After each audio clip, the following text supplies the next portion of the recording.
Halo, assalamualaikum warahmatullahi wabarakatuh. Ketemu lagi nih dengan si Mase. Mata masih sepet teman-teman, tapi hmm, mengingat apa ya, rasa gatel ya, mau bersuara, mau menyampaikan sedikit pikiran.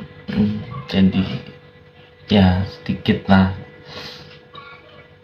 sedikit apa ya, sedikit kegundahan. Jadi saya putuskan untuk segera sajalah melakukan pengambilan gambar ya, dan kita lanjut lagi. Kali ini kita akan mengupas soal apa ya, yang jelas bukan soal bawang merah ya, bukan mau memasak karena saya tidak pintar memasak.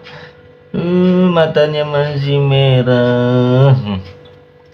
Oke, dari tadi malam saya terpikir soal batas batas ya, batas.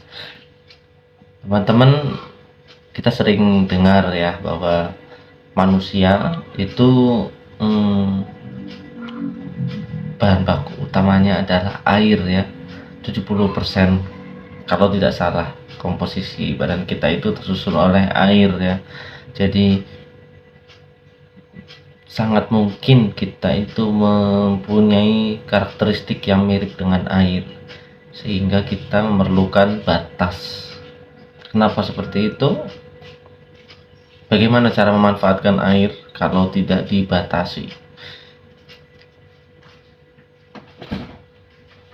Air kalau tidak masuk di dalam sendok tidak akan bisa diminum. Kalau tidak masuk di dalam gelas tidak akan bisa diminum. Waalaikumsalam. Seperti air yang dibawa oleh istri saya. Dia dimasukkan di dalam gelas. Gelas itu adalah sebuah batas. Nah, ya kan, batas-batas. Jadi air bisa dimanfaatkan. Nah, kenapa kok kita itu perlu batasan ya? Secara umum itu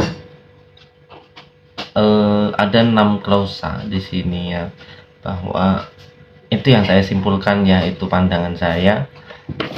Poin pertama nih, nomor 1, setiap orang itu tidak ingin diperlakukan tidak adil, atau bahasa Islamnya dizalimi. Poin nomor 2, setiap orang tidak ingin melihat dan merasakan adanya ketidakadilan, dan mereka ingin keadilan ya. Yang ketiga, batas itu identik dengan peraturan. 4, apa fungsi peraturan? 5, peraturan itu ada biar teratur. Nah, ini airnya teratur ya, dari bawah ke atas teratur. Itu nanti kalau sudah agak dingin baru diminum, itu aturannya teratur agar semua teratur ya. Nah, gimana dan apa yang akan dijadikan peraturan itu sih?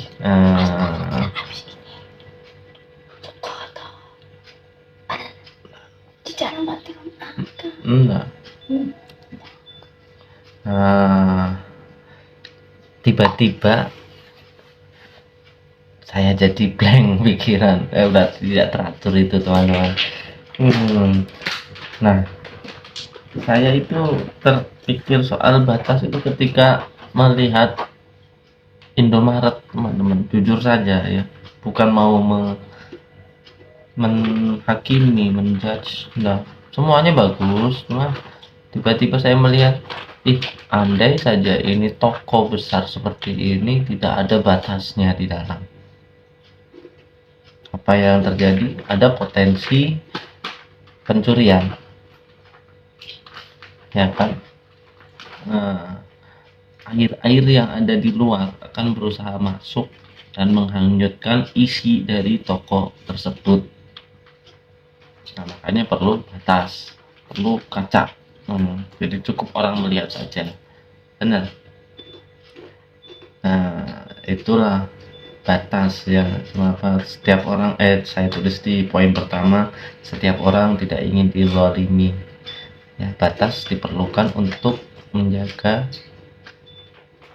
keadilan itu sendiri ya, rasa keadilan itu sendiri, mencegah adanya pelanggaran, yang pokoknya mencegah ketidakteraturan lah. Nah begitu kan. Jadi batas itu ada untuk menciptakan sebuah keteraturan. Nah kalau bicara teratur berarti kita perlu peraturan. Nah peraturan itu apa, di mana sih? Nah, ya kan, peraturan itu kan sebuah pedoman ya, langkah untuk menjalankan kehidupan ya. Kita kembali lagi saja, apakah sudah ada norma di sekitar kita, atau kalau sudah berbau soal agama, apakah ada pedoman dalam sebuah agama itu yang para pengajar agama itu menyebutkan inilah peraturan hidup kita itu ada di mana ya kan, kitab apa. Nah kita kembali saja ke situ ya kan. Nah kalau untuk saya, karena saya adalah seorang muslim, tentu saja akan kembali ke Al-Quran, dimana di situ tertulis dengan jelas ya tujuan hidup kita itu apa, segala macamnya. Nah tujuan penciptaan yang saya pahami, yang saya yakini adalah tentu hanya untuk beribadah ya teman-teman. Nah bagaimana kita akan tercatat sebagai orang yang taat pada peraturan ya, berarti kita harus pintar-pintar beribadah. Nah ibadah ini dibagi dua lagi nantinya. Nah, ibadah kepada Tuhan Sang Pencipta dan ibadah kepada sesama. Nah,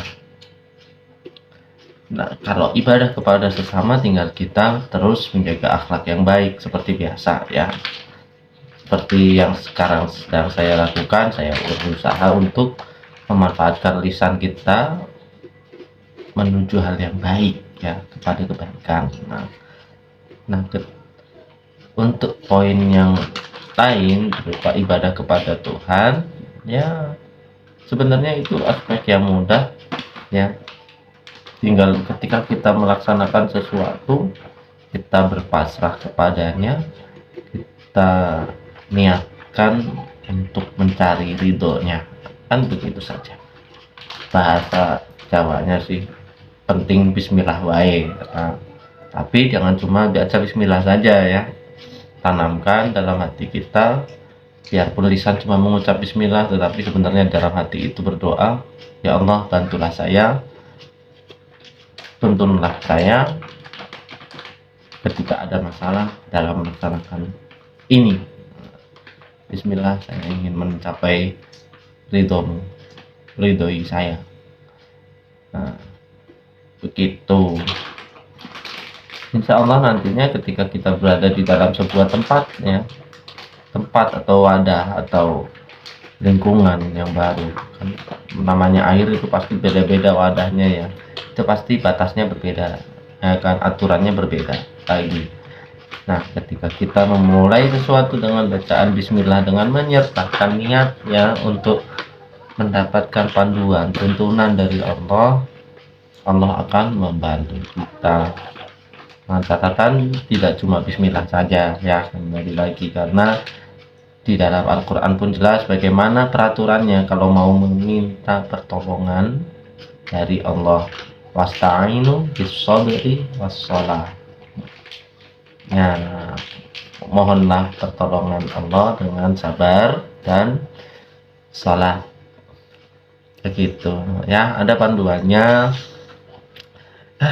Begitu sajalah soal batas ini ya. Memang sebenarnya aneh tapi nyata, sebenarnya nggak perlu dikupas, tapi ya karena saya gatal ya, saya ingin berbicara soal itu teman-teman. Mudah-mudahan bermanfaat buat teman-teman. Nah kalau yang ini mudah-mudahan bermanfaat untuk saya. Ini adalah kopi rasa tiramisu, enak teman-teman ya. Bismillah ya, tambah cinta kata istri saya. Lebih spesial ya. Ya mari kita menikmati pagi dengan hangat sehangat kopi cinta ini. Kopi cinta lagi.